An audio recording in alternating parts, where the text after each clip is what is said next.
Surfing is the sport of riding towards shore on the crest of a wave by standing or lying on a surfboard. It is a difficult task to learn, though the completion of mastering the skill is rewarding and enjoyed by thousands of people around the world.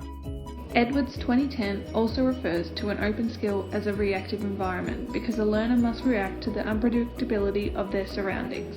Surfing is considered an open skill, with the waves and weather making the ocean an unpredictable environment. Surfing is also considered a gross motor skill, as it is a skill that requires the use and movement of relatively large musculature to complete the skill.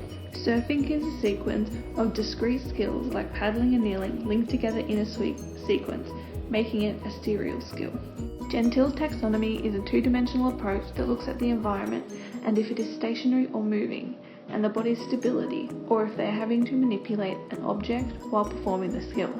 Surfing falls under the inertial variability and object manipulation category. Important aspects for surfing are balance, as they need to be able to balance on the board while it is moving through the water. Strength, as they need to be able to pull themselves through the water during the paddling stage and remain standing on the board. Flexibility, as they need to be able to get from different positions easily on the board. Coordination, as they need to be able to go from laying down to standing up quickly and easily while balancing on the board. These aspects will be qualitatively measured by using a Likert scale for the pre and post tests. To measure surfing performance, the skill was broken into 4 main phases: catching the wave, getting to the knees, having one knee up, and standing up. These were all quantitatively measured in the pre and post tests by counting how many times the learner successfully completed each phase. To determine if learning has occurred, a retention test was completed 2 weeks after the training program was finished. With practice being absent in these 2 weeks, the effect of this reveals that performance in the pre and post tests is due to learning of the skill being achieved. To assess the adaptability of the learner, a transfer test was used. This was completed by measuring the key aspects of performance and phases of the skill whilst on a short fiberglass board. We predicted the learner to be in the cognitive stage during the first week and in the first 1 to 2 sessions of a new progression. In this stage, the learner requires a lot of demonstration and feedback. They are also expected to make many mistakes. During the second, third, and most of the 4th week, we predicted the learner to be in the associative stage, which is the second stage of learning, where they make fewer mistakes and start understanding the basic concepts and requirements of the skill. Our learner did not reach the autonomous stage of learning, where they do not have to consciously think about the skill they are performing step by step. In the early stages of learning a new skill, it is important for the participant to focus their attention on each phase to complete the skill. For week 1, the attention will be focused on the paddling. For week 2, the attention will be focused on the paddling and the pushing up to their knees. For week 3, the attention will be focused on the paddling, the pushing up to their knees, and then putting 1 foot forward. For week 4, the attention will be focused on doing all the movements to be able to stand up on the surfboard. As the participant increases their ability to stand up on the surfboard by practicing, their attention to do each of the movement decreases as it becomes an automatic process.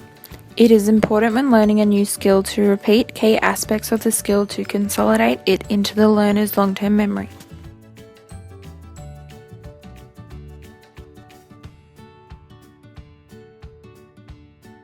Goal setting is an essential part of completing a skill successfully. Goals should be set for different phases of the skill to be completed. Effort, persistence, attention, and motivation of the individual all affect their goals, which therefore affects their result of performing the skill.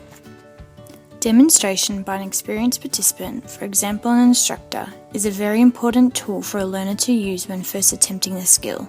It should be structured before and during practice and needs to be executed accurately. The learner will retain this information.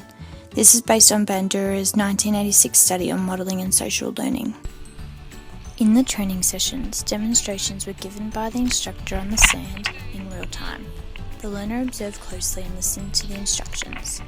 Once the learner had been attempting the skill on the sand and in the water, a demonstration was again shown by the instructor whilst catching a wave.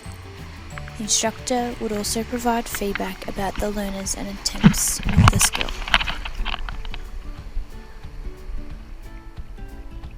Oh my god, Rylie, first up! There are two types of augmented feedback, concurrent and terminal. Surfing fits into terminal feedback as it is clear for the participant to have the knowledge of their result. When a new skill is being learned, it is important to give feedback at the start and have it phase out when the participant progresses with the skill. Feedback should not be given after each attempt, as this encourages the participant to do own self-learning.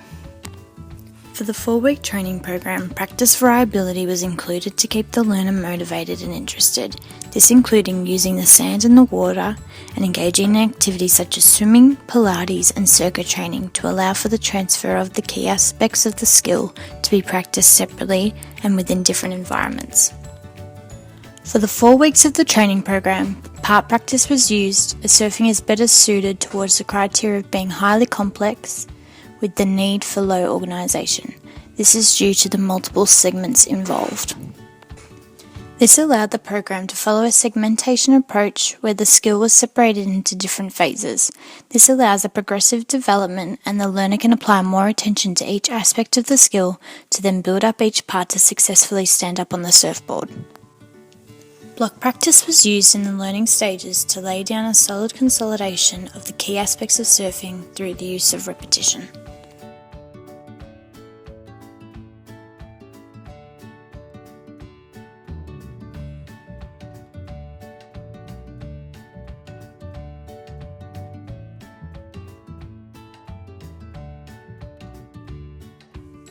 For a learner to accurately attain a new skill, it is important that intrinsic and extrinsic motivation are present. For this program, intrinsic motivation was to acquire the new skill, whilst the learner was extrinsically motivated by the instructor through praise.